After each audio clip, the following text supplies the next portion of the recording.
अस्सलाम वालेकुम गाइस, क्या हाल चाल है। उम्मीद करता हूँ कि आप सब ठीक होंगे। आज छोटी सी वीडियो लेके आपकी खिदमत में हाज़िर हुआ हूँ।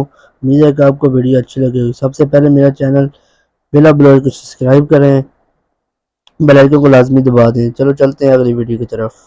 सांगड़ में संग दिल वडेरे की सफाकियत, बेजुबान जानवर पर जुल्म, इंसानियत भी शर्मा गई। खेत में दाखिल होने पर वडेरे ने ऊंट की टांग काट दी। पुलिस ने बासर वडेरे के बजाय नामालूम अफराद के खिलाफ मुकदमा दर्ज कर लिया। सांगड़ में ऊंट की टांग काटने पर वजीर आला सिंध ने नोटिस दे लिया।